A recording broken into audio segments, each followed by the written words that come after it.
Assalamualaikum warahmatullahi wabarakatuh. Perkenalkan, nama saya Meni Indrati, SEMAK, dosen tetap pada program studi akuntansi Fakultas Ekonomi dan Bisnis Universitas Esa Unggul Jakarta. Saya mengajar selain di program studi akuntansi juga program studi manajemen. Mata kuliah yang saya ajar tentunya sesuai dengan bidang saya, yaitu bidang akuntansi, karena memang pendidikan saya S1 dan S2 akuntansi. Beberapa mata kuliah yang pernah saya ajar ada misalnya pengantar akuntansi dan lab, pengantar akuntansi 2 dan lab, pengantar bisnis, pengantar manajemen dan etika bisnis, serta manajemen resiko. Pada kesempatan ini, saya akan menjelaskan teknik pengajaran pada mata kuliah yang saya ampu pada semester ini, yaitu mata kuliah pengantar akuntansi 1 dan lab dengan metode delivery, interaksi, dan assessment. Sebelum menjelaskan terkait dengan teknik pengajaran, saya akan menyampaikan deskripsi singkat mata kuliah pengantar akuntansi 1 dan lab. Mata kuliah ini mempunyai bobot 2 SKS dan sebagai mata kuliah wajib di Fakultas Ekonomi dan Bisnis Universitas Esa Unggul, serta sebagai mata kuliah prasyarat untuk mengambil mata kuliah di semester selanjutnya, seperti mata kuliah pengantar akuntansi 2 dan lab, akuntansi manajemen, akuntansi biaya, dan akuntansi keuangan lanjutan. Mata kuliah pengantar akuntansi 1 dan lab mempunyai tujuan. Yang pertama, mahasiswa tentunya diharapkan mampu memahami secara teoritis maupun konseptual mengenai penyusunan laporan keuangan berbagai jenis perusahaan, terutama memang perusahaan jasa dan perusahaan dagang. Yang kedua, mahasiswa diharapkan mampu memahami dan membuat pencatatan akuntansi atas transaksi-transaksi yang terjadi pada perusahaan persekutuan dan perseroan terbatas. Pada mata kuliah pengantar akuntansi dan lab terdiri dari 14 sesi atau 14 kali pertemuan. Sesi pertama, kita akan membahas tentang Introduction to Accounting. Yang sesi kedua, persamaan akuntansi. Untuk pertemuan ketiga, kita akan membahas tentang laporan keuangan. Untuk sesi keempat, akan dibahas mengenai analisis transaksi. Sesi kelima atau pertemuan kelima, kita akan membahas matching konsep atau biasa disebut dengan konsep penandingan. Sesi keenam akan dibahas completing accounting cycle atau biasa kita sebut worksheet. Untuk sesi ketujuh, closing proses, biasa disebut jurnal penutup.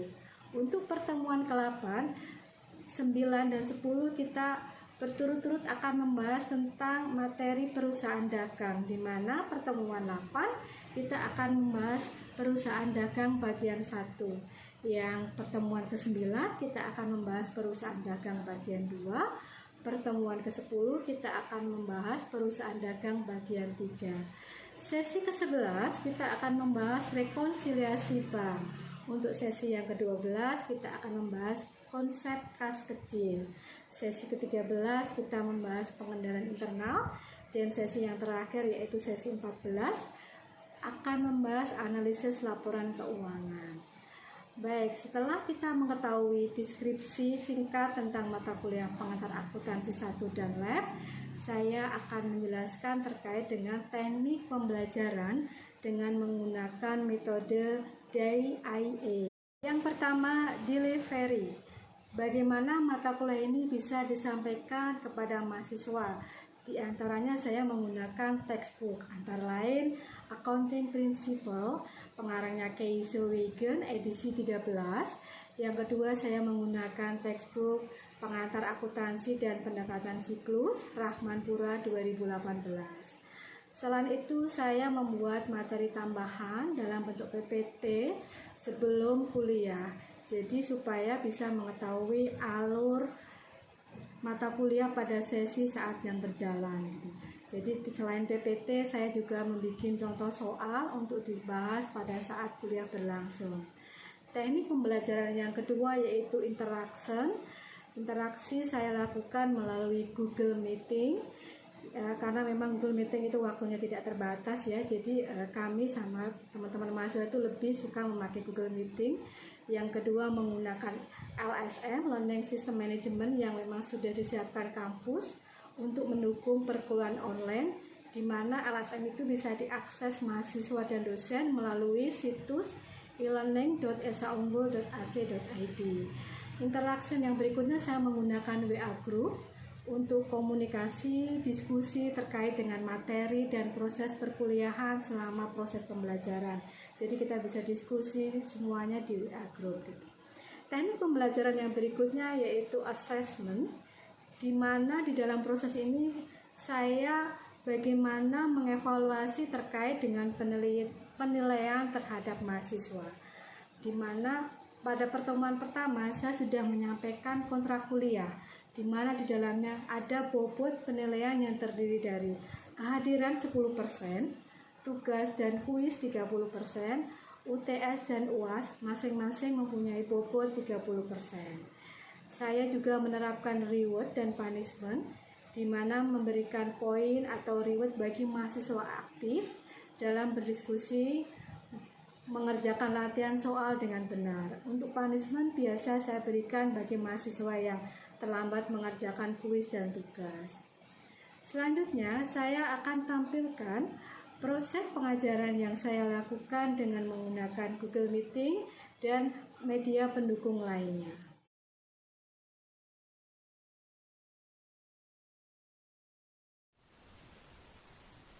Jadi ini ada konsep penandingan, ada dua, jadi penandingan ya. Jadi gimana Put, transaksinya di 2015 membayar 10.000 US dollar untuk kampanye iklan atas suatu produk yang akan diperkenalkan pada tahun 2005. Gitu ya.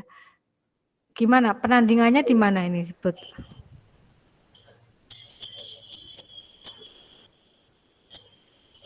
Masih di mute kamu Mentari? Ya, jadi penandingannya itu harusnya kan udah di 2005 karena udah berjalan di situ dan udah dibebankan tahun 2005. Saya cuma mau make sure aja gitu. Benar nggak konsep penandingan itu kan berarti, jadi apa sih teman-teman penandingan itu? Apakah sama dengan penyesuaian? Eli, please, Eli, yang lain silent soalnya. Eli, gimana? Ya Bu, penandingan menurut saya ya Bu, tapi kalau salah mohon maaf ya Bu ya.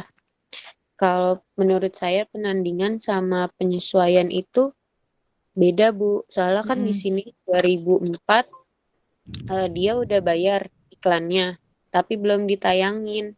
2004 tuh dia bayar iklan kan. Nah terus produknya itu dikenalin pada tahun 2005. Berarti kan jadinya beban ya, Bu. 2004 dia baru bayar, 2005 baru masarin produk yang diiklaninnya itu. Menurut saya sih gitu, Bu. Oke. Jadi perlakuan akuntansinya gimana? Beban iklan di 2004 atau gimana? Beban iklannya iya di 2004, kan baru dipasarinnya di 2005. Oke. Beban iklan terhadap? Beban iklan terhadap iklan dibayar di muka, gitu nggak? Iklan? Iklan dibayar di muka. Oke, gitu ya. Jadi konsepnya begini. Di 2004 itu ada transaksi iklan lah ya. Kalau kita lihat perlakuan akuntansinya beban iklan sebesar 10.000 US dollar gitu kan. Terus terhadap apa tadi? Iklan dibayar di muka ya? Iya, Bu. Iklan dibayar di muka. Ini beban yang ditangguhkan dari beban unstandard dan laba bersih Alphastage. Gimana? Coba ini. Jadi di kolom sini kita itu punya akun-akun yang biasanya disesuaikan. Ini biasanya akun-akun yang bakal keluar di contoh-contoh soal kalau nyari di Google gitu kan. Contoh soal jurnal jurnal penyesuaian biasanya memang akun-akun ini. Nah, ini itu apa yang ditulis di jurnal penyesuaiannya, misalnya pendapatan yang ditangguhkan itu kewajiban di kredit, terus pendapatannya di kredit. Nah, di kolom sini itu kalau apa sih yang bakal terjadi kalau misalnya kita tuh nggak ngelakuin penyesuaian untuk masing-masing akun-akun yang di sini. Nah, pertama itu kalau misalnya beban yang ditangguhkan, bebannya itu kurang dan laba bersihnya itu terlalu banyak. Jadi nggak apa ya, nggak akurat gitu loh di laporan akhirnya. Kenapa bebannya di sini understated? Understated tuh maksudnya um, nilainya tuh kurang gitu loh. Nilainya kurang dari yang semestinya. Karena beban itu kan sifatnya itu dia bertambah ya. Dan kalau misalnya bebannya nggak dicatat, ya bebannya yang kita punya di laporan itu nggak bakal nambah. Dan laba bersihnya kenapa terlalu tinggi? Karena sifatnya beban itu mengurangi laba bersih nanti di laporan laba rugi. Makanya dia terlalu tinggi di situ. Ini sebagai contohnya aja sih. Oke, berarti intinya ini itu ringkasan tadi ya teman-teman. Ringkasan yang di atas tadi kan Mentari? Benar. Ya kan, jadi sebenarnya kalau teman-teman memahamin ini aja sih sebenarnya sudah cukup ya menurut saya, ya kan Mentari? Benar. Ya, jadi memahami ikhtisar penyesuaian dasar. Masih penyesuaiannya pun juga masih dasar ya, masih sangat dasar itu sudah cukup. Jadi yang perlu di-highlight di sini berarti understated itu terlalu rendah atau kurang. Kalau overstated itu terlalu tinggi atau memang lebih gitu ya. Seperti tadi yang Mentari sampaikan ya gitu. Mentari, kalau saya sih lebih suka pakai metode kedua ya. Jadi kita langsung menghitung aja pendapatan obligasi. Jadi langsung aja karena 4 bulan berarti 4/12 dikali 18% kali 30 juta. Iya. Ya. Iya. NDI-nya juga sama sih 1,8. Maksud saya kan so simple. Jadi ya biar cepat. kalau ada yang simple kita pakai yang simple aja Mentari gitu kan. Iya benar. Teman-teman kalau posisinya sekarang memang kan kita online ya, UTS itu waktu 12 jam. Tapi kalau nanti kalian sudah offline ya, kalau memang ada yang simple kita pakai yang simple aja karena memang kita dimintanya menghitungnya langsung 4 bulan ya, bukan per bulan gitu Mentari. Jadi mungkin 4/12 kali 18% kali 30 juta, totalnya 1,8.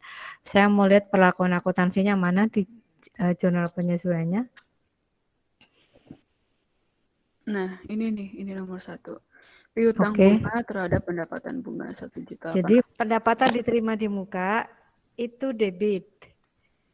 Kreditnya pendapatan salon. Oke, jadi dibalik aja ya. Gimana? Begitu enggak? Coba dong yang lain. Eli. Presil. Iya Bu, saya gitu. Pendapatan diterima di muka. Cuman tadi saya pendapatan usaha bukan pendapatan salon. Pendapatan salon kan kita bicaranya salon Mbak Eli. Iya. Oke, udah saya ganti. Mentari langsung direvisi ya Mentari ya. Ya, Mentari soalnya nanti kamu langsung share di grup. Oke. Next, teman-teman itu yang tadi Mentari tayangkan neraca saldo itu sudah dari soal ya. Jadi jangan nanti neraca saldo di mana bingung lagi gitu. Itu sudah dari soal ya. Beban kerugian piutang terhadap cadangan kerugian piutang. Ibu kalau beban piutang dagang Bu? Gimana ya? Karena ini kita langsung melihat usahanya itu salon gitu. Jadi ya beban kerugian piutang aja sih. Berarti beban kerugian piutang pada cadangan kerugian piutang dagang. Betul. Cadangan kerugian piutang. Jadi kalau debitnya beban kerugian piutang, cadangannya juga kreditnya juga cadangan kerugian piutang ya. Maksud saya konsisten. Oke, siap Bu. Jadi yang di Excel udah benar ya Bu ya? Oke, yang ini benar. Kok Mentari kamu scroll ke bawah, saya pengen totalnya sama nggak debit sama kredit? Kok dia melenceng ke sini? Oh iya, karena tadi ini habis delete itu ya. Ya, jadi 9.050.000. Eh, nanti di bold ya. Mentari tolong dirapikan nanti jadi total. Jadi kamu kasih keterangan tuh jumlah ya. Jumlah sisi debit sama kredit itu harus sama. Ya, situ kasih keterangan jumlah. Kalau kalau mau sih Mentari, mau saya mungkin kamu tambahkan ini kan terpisah ya Mentari. Catatan kamu kan ada terpisah. Jadi mungkin di bawah Excelnya ini kamu tambahkan catatan 1. Tadi yang pendapat non obligasi kan 4/12 gitu. Jadi perhitungannya ada di bawah aja. Terus 2 per skot asuransi gitu-gitu loh. Tapi Terus bisa nggak ya masukin gambar ini ke Excel? sebenarnya sih nggak perlu gambar juga ya ilustrasinya. Maksudnya sih kenapa 4 bulan ya kan kita dari September ke Desember gitu. Iya. Gitu sih Mentari. Jadi saya pun juga kalau ngoreksi juga enak gitu kan. Ada keterangannya di bawah. Kenapa dapat 1,8? Ternyata 4 per 12 kali 30 juta. Kenapa 4? Karena September sampai dengan Desember gitu kan. Kamu bisa kasih keterangannya gitu. Jadi kamu bisa tayangkannya next week ya yang lainnya. Tolong diperhatikan. Jadi kamu bisa kasih tayangan ke saya itu cuma 1 halaman aja gitu. Cuman buka 1 file Excel aja gitu. Jadi minta tolong Mentari nanti dirapikan semuanya. Terus nanti di share di grup gitu ya Excelnya. Oke. Ya. Ada pertanyaan teman-teman yang lain? Enggak Bu, cukup Bu. Udah Cukup jelas ya? banget penjelasan Mentar. Sudah Oke. cukup Bu. Oke, bentar. Kalau cukup, saya mau share Google Form absensi dulu sebentar. Ibu, saya mau tanya. Ya, Sil. Kenapa di AJP-nya nggak ada nomor akun, Bu? Di AJP-nya nggak ada nomor Nggak ada referensi ya. Ya, mungkin harusnya ditambahin 1 sheet lagi untuk referensi sih. Karena memang tadi Mentari di PPT-nya kan kita selalu sudah ada nomor referensi ya. Sebenarnya sih saya udah buat bagan akunnya di sini, tapi emang belum saya masukin ke semuanya sih. Di kertas kerja juga udah ada sih. Ya, nanti coba Mentari langsung lengkapin aja, dimasukin aja. Sil, jadi saya balik lagi ya ke nomor akun itu masing-masing beda ya. Kalau di PPT ini kan cuma 2 digit ya, Sil. Kalau kemarin yang minggu lalu itu kan saya baca buku Erlangga kan 3 digit gitu.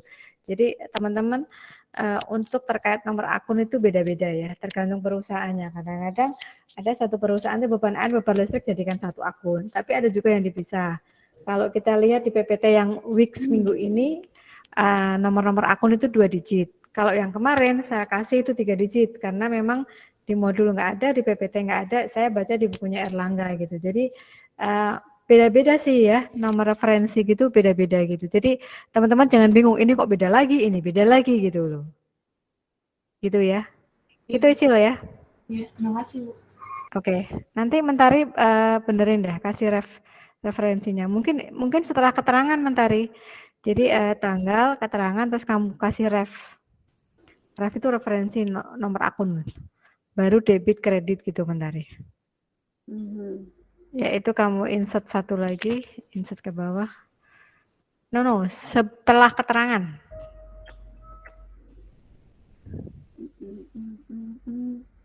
Oke ya, sambil Mentari benerin saya share absen dulu bentar.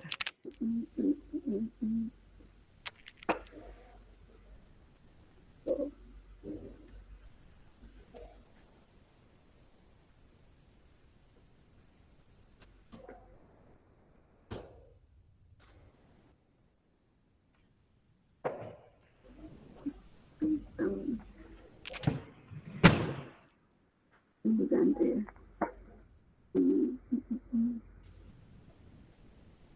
Utang bunga obligasi terhadap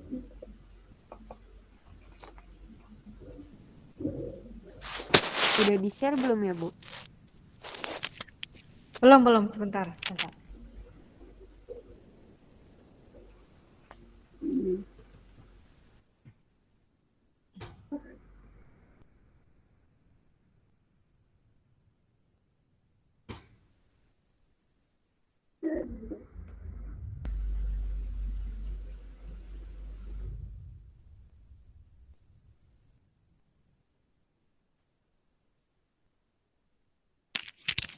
Teman-teman silakan di kolom chat, silakan.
Oke, udah.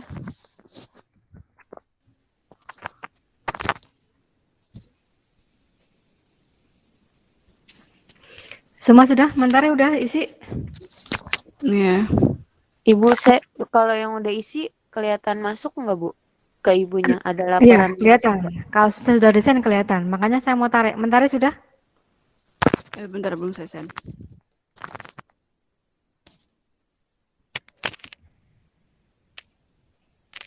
Kelihatan semua, Eli. Yang isi 2 kali juga kelihatan. Saya isi 2 kali, Bu. Soalnya tadi namanya salah. Ya udah, nanti berarti saya skip 1. Sudah, Mentari? Sudah, Bu.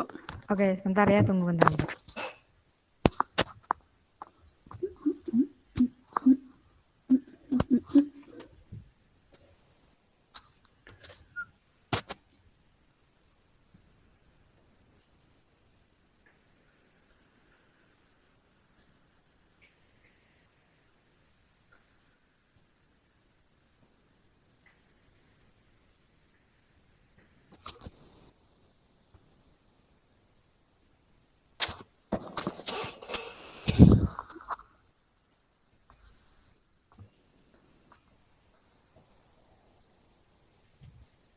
Oke, Bu. Oke.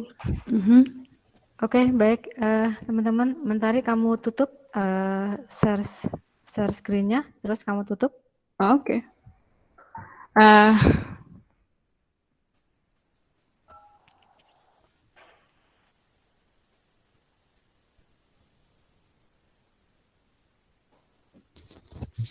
Jadi gimana, Bu?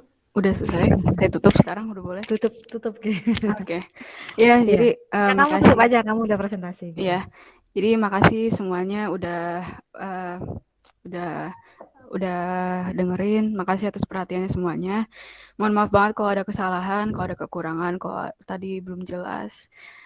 Nanti aku kirim yang udah benar-benar rapi, udah benar-benar semuanya yang tadi. Makasih juga atas koreksinya. Jadi gitu aja sih. Assalamualaikum. Oke. Waalaikumsalam. Makasih Mentari. Terima kasih Mentari, terima kasih Putra ya. Walaupun Putra hilang-hilangan karena sinyalnya nggak oke, dia bilang gitu kan. Next week saya harap semuanya lancar ya. Nanti tunggu kejutan dari saya siapa yang harus presentasi. Apakah Yohana atau Kevin atau Andrew atau Keisha, nanti saya atau Randy atau Made Widi gitu. Nanti saya kabarin gitu. Prisil, kamu kenapa ketawa? Ngetawain si Randy ya. Oke, baik teman-teman, terima kasih. Selamat pagi, saya mau ke kelas yang selanjutnya KH002. Terima kasih teman-teman. Selamat pagi, tetap semangat semuanya. Assalamualaikum warahmatullahi wabarakatuh. Makasih Bu. Waalaikumsalam. Selamat pagi Bu. Terima kasih. Terima kasih Bu. Terima kasih Bu. Terima kasih Bu. Demikian disampaikan terkait dengan proses pengajaran mata kuliah pengantar akuntansi 1 dan lab secara online. Semoga bermanfaat dan tetap semangat. Wassalamualaikum warahmatullahi wabarakatuh.